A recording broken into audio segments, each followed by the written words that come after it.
Women Affairs, Uju Kennedy, all right, in a spate with members of the House of Reps.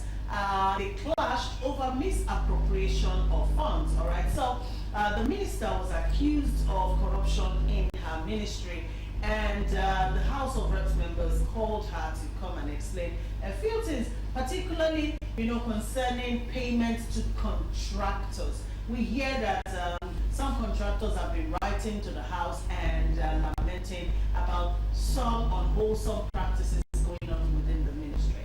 Well, the whole talk started on a peaceful note, but then it quickly metamorphosed into something else. Let's take a look at the video. We'll be right back. That was yesterday at the House House of Reps. Yes. So the issue is over misappropriation of funds, in the Ministry of Women Affairs, and that was the minister trying in a very loud voice, to justify some of the decisions she has had to take. Now, a lot of people online, I'm not very proud to say this, are talking about, how women, when we give them space in governance, can quickly, just turn things upside down and bring chaos into the whole thing. Gentlemen, let me hear you. Well, I want to that is from 1960 to this, the number of women that have been in politics are fewer. So if we assume all politicians are stealing our money, those ones stolen by women is not as much as the one of men. So I'm not looking at it because she's a woman. I know I'm not looking in that direction. The angle I want to look at it is this: that she's trying to she's not justifying anything, but she wants to cover everything. What she's trying to do, raising her voice. Another thing again is this: don't forget that House of Reps member, ask the question. She's a woman. She's also a woman. If the House of Reps member happens to be a man, there are some things that emotions will not be, and our own is because women are woman. You know how women. I don't know. So, and that is the thing. But what is important here is this: it shows that if we still want to practice this democracy, we need to practice this the way it's being practiced. Minister, they ask you to come and defend, and there is one instructive statement from the House of Reps member. He said, "You are running two-man show. Both Minister of State and the minister, they are the one running. How could you say there is money for the ministry and the permanent secretary?" And the woman rightly put it: any permanent secretary in any ministry, either federal or state, is the accounting officer of that particular ministry. You know the reason? Permanent secretary is going to be like 5 years possible. Do you know the number of governors or the number of presidents you will have worked with? Because it's not going anywhere. That is the reason why they put their own gratitude at the end. If you do more than 1 within 30 years, forget it. Now, so if the accounting officer, the permanent secretary of the Ministry of Women Affairs did not even know about the money that is voted to that ministry, and for a civil servant to tell you that, and say you are the permanent secretary, how come you don't know about this movement of this for this contract and whatever? And he said, I don't know.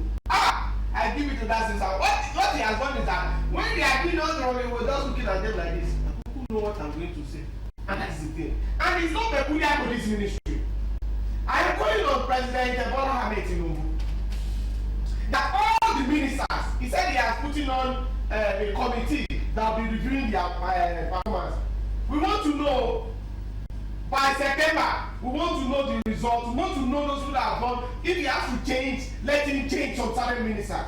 In fact, as many of us that are public analysts is concerned, we only have 2 working ministers. Only 2 working ministers. Which are? 1. Minister of Interior and others. You see that others? They don't exist. It's time for performance. Because yes! Okay, let us take it one by one. Is it the one of education that we want to talk about? That one is not upon. That is what I can. You see some people, they say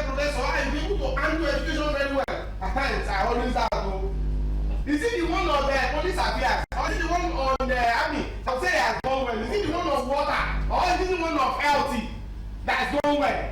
I want good infrastructure that is going well. What is important there is that president needs to look at these ministers based on his own yardstick he used to raise them.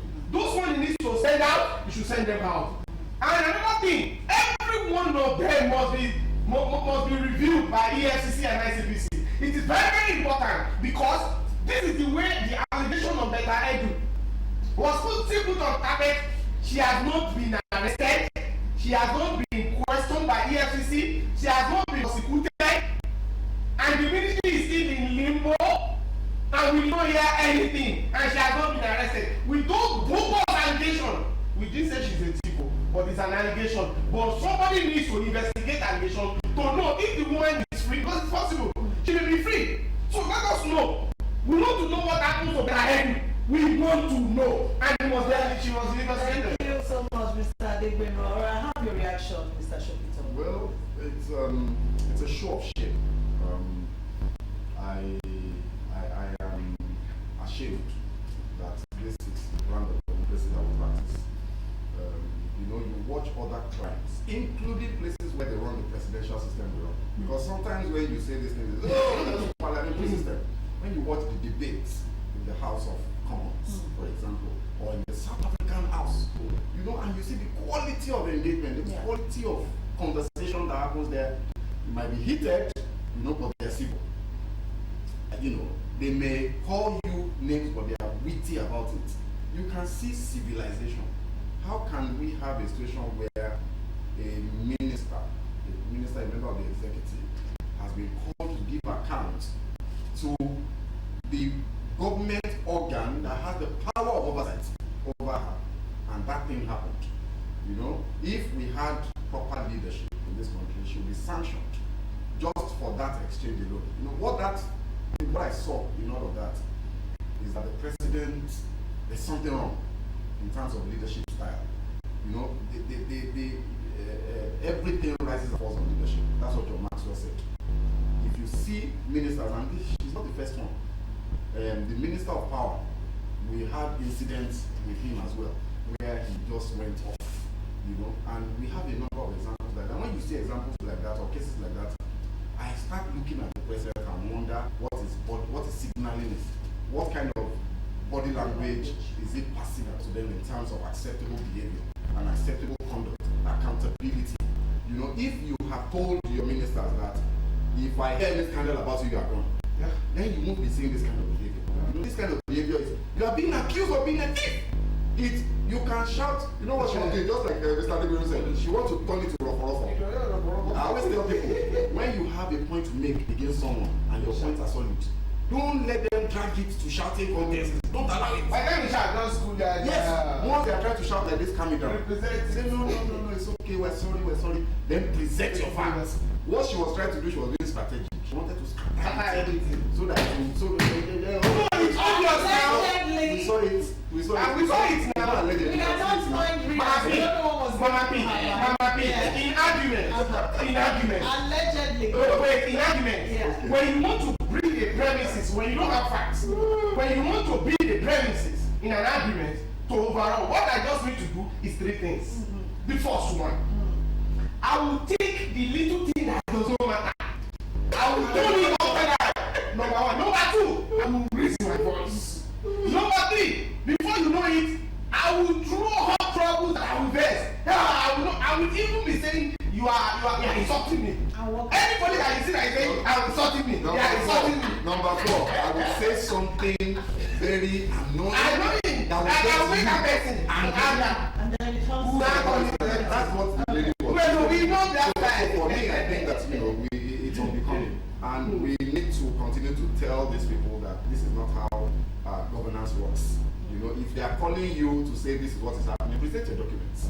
Just present your facts. She's being accused of diverting, and the accusation is a serious one. 1.5 billion naira diverted in contractor payments. What will it take? Just take that money, put it in a bank. 1 month.